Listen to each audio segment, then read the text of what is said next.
I placed first place in Boise's regional playing Rescue Ace. Anything you have to say about the Boise Regional? What did you fight against today? I played Marine Sys, Mana Dome, Going Second Sprite, Purely, Infernoble, and a mirror match. The Did final you struggle round. any of the matches?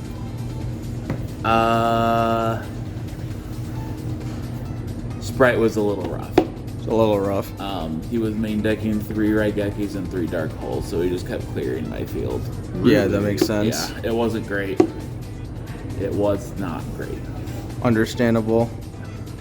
All right, let's start with the main deck. Yeah, so to start with, just the hand traps, 3 Ash and 3 Droll. I already hate hand traps as is, and so the only ones I wanted to play were the ones that were going to be high impact, and these are both pretty much blowouts for various matchups, so they seem like the most reliable ones to play.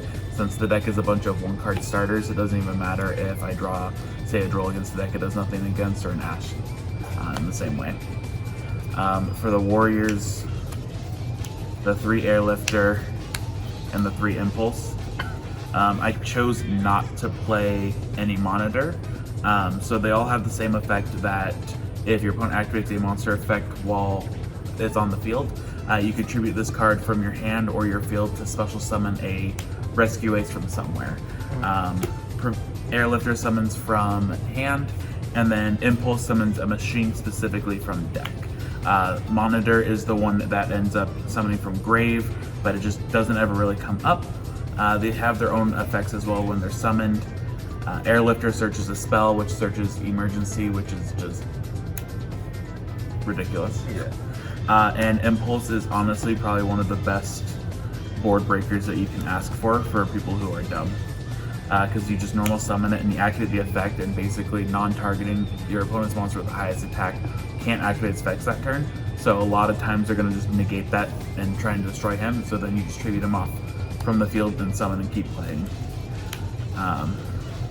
Pretty helpful. The machines that you end up playing is, of course, the 3 Hydrant. You kind of have to play this to get some of your secondary effects. It's also one of your main combo starters. It can't be targeted for battle or card effects if you control another Rescue Ace, and then during the main phase you're allowed to search for a Rescue Ace monster. It's one of your targets for Impulse, but honestly I usually would use an Impulse to go for the Fire Attacker. I don't play any Fire Engine, it just doesn't really ever come up.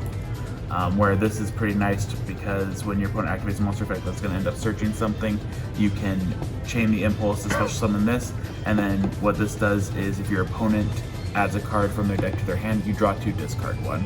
And so going second a lot, I'm going for this, cycling more cards and making sure I can play. It also has the ability that if you normal or special summon a Rescue Ace, you can summon it from your hand, but I did that maybe once. I play 2 Preventer and 1 Turbulence. They both have effects that will summon them from the hand by banishing Rescue Ace cards from your grave. Preventer banishes 1, Turbulence banishes 2. Preventer is also a quick effect Book of Mood if you control another Rescue Ace monster, and then if it goes to the grave in any way, you summon one of your non-level 8 Rescue Ace monsters from your banish, which is any of them except for himself. And usually people play 2 Turbulence. Why the 1? I played 1 Turbulence simply because I don't want a bunch of cards that aren't going to do a lot for me when I go first.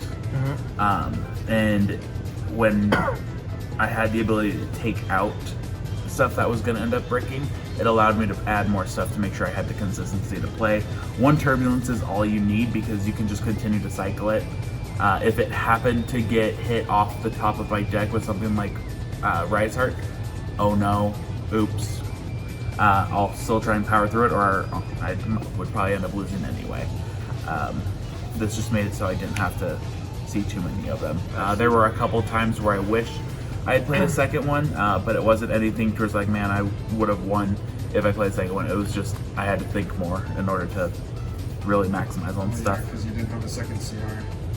Nah.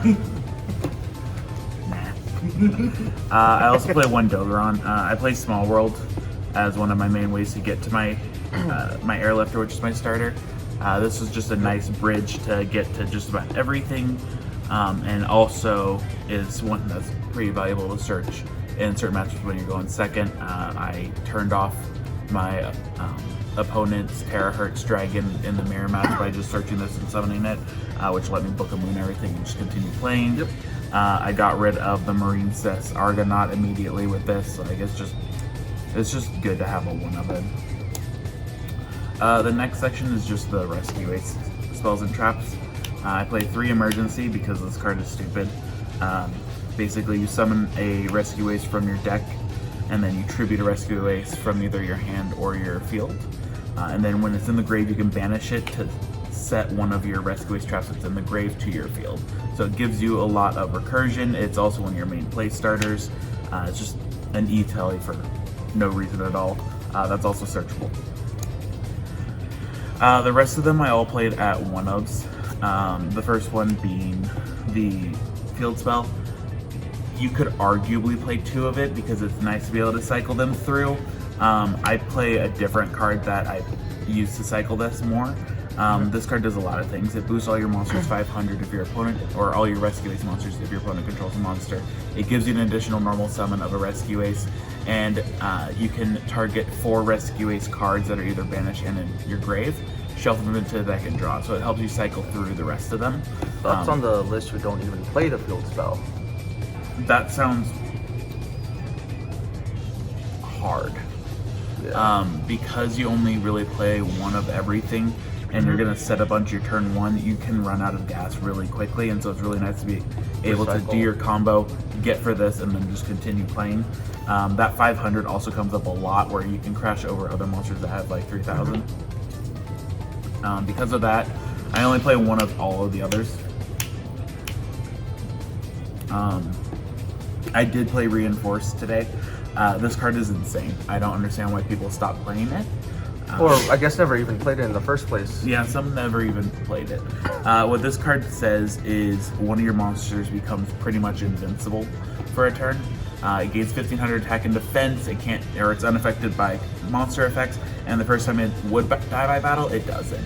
But what's more important about this is while it's in the grave, you can banish it to set one of your rescue spells from your grave. Yeah. And so generally what I end up doing is, this will be what I end up setting game 2 and 3 with like 1 or 2 other cards. Going for my main play, and then at the end phase I can banish this to reset like rescue, which is a reborn, to reborn my own stuff to continue being able to play. And what do you usually set off Turbulence turn 1? If I'm going first, game 1, it's going to be generally these 4. If I already opened one of them, I might end up going for this one. Just kind of depends. Any game after that, I tried to keep in mind back row removal that people are using, and so I try to really minimalize it. Generally, I don't set the Extinguish. I'll usually set maybe these 4, and that's because primarily most of them are just chainable before we enter like the battle phase for evenly. The most that I'll end up losing is like a Contain, which is whatever. What these all are is Imperm and a no material if you control Hydrant. This one pops a card and is it called by if you control a Hydrant. I already explained this one. This one's a reborn for Rescue Ace. Unless you control Hydrant, then it's a reborn from your opponent's grave as well. This one adds from grave unless you control Hydrant. You're allowed to search from deck.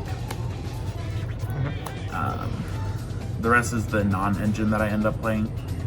I went pretty heavy on books. I ended up cutting one of the Book of Moons just because targeting isn't the greatest right now, and my deck already has a weakness to untargetable things that I don't really want to add more cards to it. This generally does the same job but better, and I just didn't really have the room for it.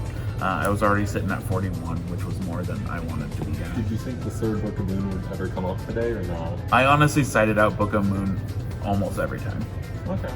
There's generally not a lot of matchups that I want to keep this in against. I generally would only keep it in against things like Cash and Purely. just because it's easy to turn it off. I don't even keep it in against Purely.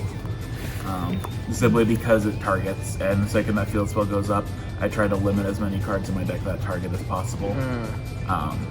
yeah, there are some plays that it can come in handy, but there's other things that I'd rather have in my deck for my side against those matchups. After that was the 3 Small World and 2 Prosperity. The power of this deck comes from not immediately losing to Droll. And I wanted to try and limit as much as I could to losing to Droll. Yeah. Unfortunately, I really wanted to make sure I had the consistency necessary, so I had to risk it by playing some targets. Small World just searches a lot more and is guaranteed to search basically, even if it requires you to have a monster in your hand. Versus Pot, Pot got ashed a lot today. Even when I only banished 3 generally, it was getting ashed a lot. Optimally, you want to banish 3, right? I would say so. The only times I banish 6 is when I really can't play, and it's one of those things like I really need something. But yeah, generally I just banish 3 because of how my extra deck is for game 1. I even have like a quick 3-0 that I can get rid of. Do you find your Prosperity getting ashed as a first action, or like how many times you've used Prosperity as a first action? Half the time that I see it, I'd say. Yeah. Generally, it's because if I'm seeing that with everything else, I'm probably not seeing strong starters. Yeah. And so I kind of want to see those. But other than that, it's usually something that I try and save to the last thing, if possible. The last 2 was a Rhoda and a 1-for-1. This was a new addition. This is what I took out my second Turbulence for. I wanted something that would still let me get to, say, Hydrant without getting Drolled, basically. And there's been a lot of times where I just need to get a monster in the grave, and it's not really feasible. This helps me do basically all of that. Yeah. For this extra deck, it's basically a toolbox. I mentioned earlier I don't play the Terahertz simply because this deck can lose to Nib pretty hard, and Terahertz pretty much does that. Immediately loses to Nib and takes up 8 slots in your extra deck generally. So I'd rather just play other things that don't commit so much, that also give me a little bit more freedom with pots. The first things is your generic Link ones, Link Kribo and Anima. Link Kribo came up a couple times to be able to resummon itself back, to make sure that I still had enough monsters, but more than not, it's just because it's the Cybers. Yep. For the 2s, I played the Phoenix, Hida, Sunlight Wolf, and I played Security Dragon. Phoenix just because back row is really hard to deal with. Hida was in here to help get to Underworld Goddess a little bit easier if I ever needed it. I did need it at one point, and I didn't end up actually using Hida to get to it. What Hida actually was mostly used for today was breaking the sprite board and then taking their carrot so they couldn't keep playing, which was pretty cool. Sunlight Wolf, it's a Cybers that helps you add your stuff back. It's good. Security Dragon, simply because I'm going for Heat Soul combos, and Heat Soul requires 2 different attributes. Ordinarily, you end up going for the Sunlight Wolf, which is fine. However, that's if you end up starting with Airlifter. You can't start with, say, Hydrant and be able to get there off just that. You need something that is more generic. And so I needed a generic Cybers Link 2 that was not dark, because generally you're also using it with Link Kribo, so it needs to be a different attribute. There's only a couple targets that really were available. Not Proxy F? I thought about Proxy F. The thing is I wasn't playing Mud Dragon anyway, and so Proxy F really didn't have much of a use. That plus being a light means that access code has a few more attributes to work with when necessary, and this just seemed like it might come up. It didn't come up, but the Security Dragon bounces, right? Does that ever if come it's up? co-linked, you can bounce a card. It didn't come up, but it was nice to know that it was there. Generally, this is one of the things that gets hit off Prosperity if I really need to. Heat Soul, just so that I can draw more cards. I lose to board breakers, so I'd like to be able to have cards in my hand to hopefully mess with that. The access code, which is part of a little line that I had.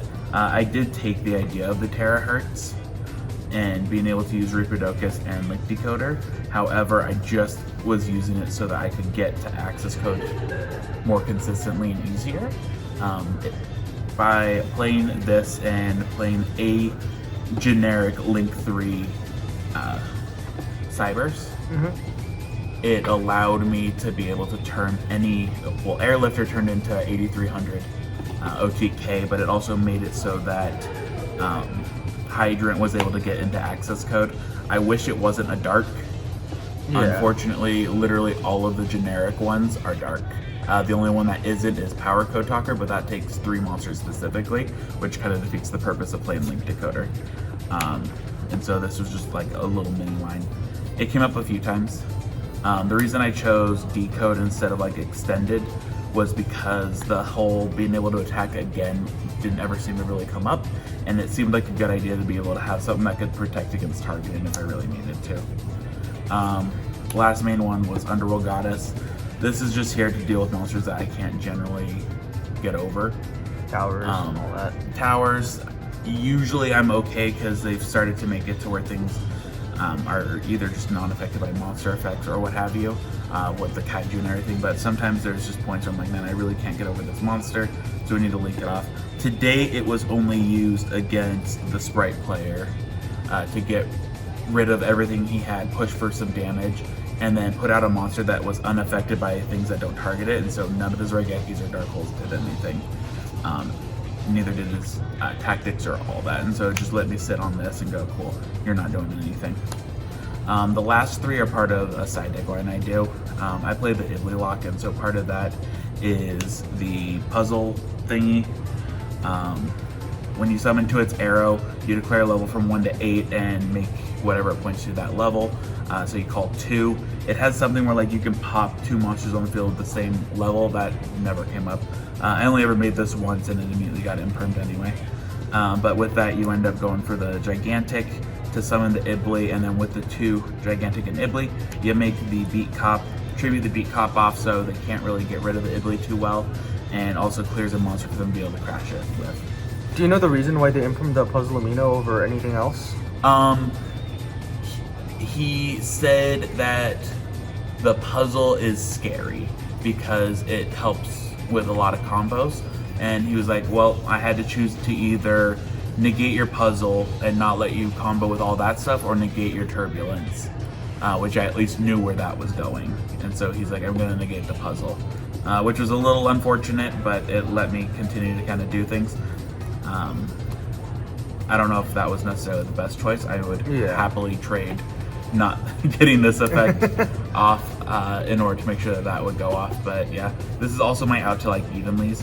Because if I give them the monster, they can't really do anything with it. They can't lightning storm me. All they can really do is Feather Duster, and it's generally an auto win against things like Cash and branded decks nowadays. Because Cash has been cut into Link Rebo a lot. For the side deck, I played 1 Kraig Kara to swap in with Small World against certain matchups. Generally things like Cash and Pearly. It came up once, I used it against Pearly, but I couldn't really kill him and I lost that game anyway. It was just kind of nice to be able to have. The only reason I'm not maining this one is because the bridge is a little bit trickier at times with it's the at 15 and level 1. Yeah, and so it kind of limits a few more. Yeah, Dogron makes it so I can't add Turbulence or it's Preventer. Yeah. Because Preventer is a level 8 and Turbulence has 3000 attack. However, this stops me from adding or using Impulse as a bridge, which is pretty common. Pretty rough, yeah. And I can't search Hydrant, which does come up. The 1 Ibley, 3 Nib. I was terrified of Infernoble. That deck, it just kind of puts out a little too many disruptions, and so I wanted to have something that they couldn't really stop. Again, also in the mirror match, if you can just kind of nib their field, you're usually in a really good spot. So I felt like it was worth siding today. 3 Droplet. In everything but Cash, this card is amazing. It allows you to basically look at your opponent's board and go, I don't care what any of this is, my effects are going to resolve. and so generally this goes in a lot if I'm going second. The only times I didn't put it in is I didn't put it in against the mirror match simply because there just wasn't a lot of stuff I wanted to take out, and I definitely wanted nibs. But this card is real strong. I used it to turn off my opponent's red and their sprint after they used their carrot, and so it just kind of lets them go. I played 2 Twin Twisters. I was fortunate enough to not play my hardest matchup, which is Labyrinth, but that's what this was in here for. It helps get rid of a lot of things, and if I do get Eradicated, I can get rid of more than one card. Were you not worried about Runic? No. My deck generally can grind a lot better than Runic can. Okay.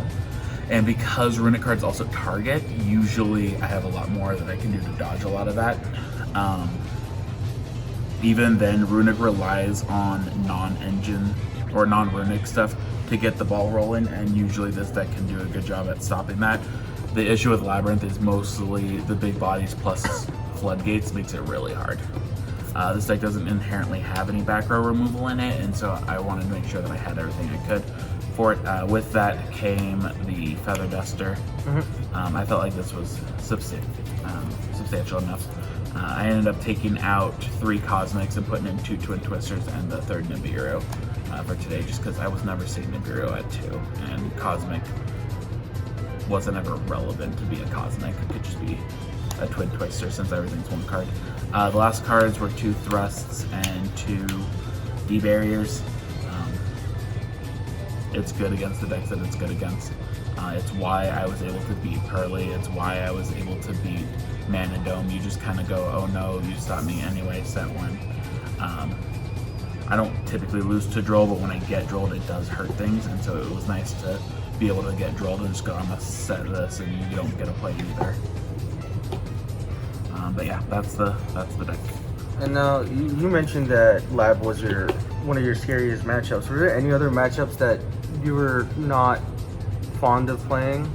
Infernoble. What about things like Unchained and other back row decks? Unchained I'm generally okay with, because again, everything targets, and usually with the Unchained stuff, they rely a lot on monster effects that I'm able to stop in one way or the other. Extinguish can pop their stuff and then they don't get the effects anyway.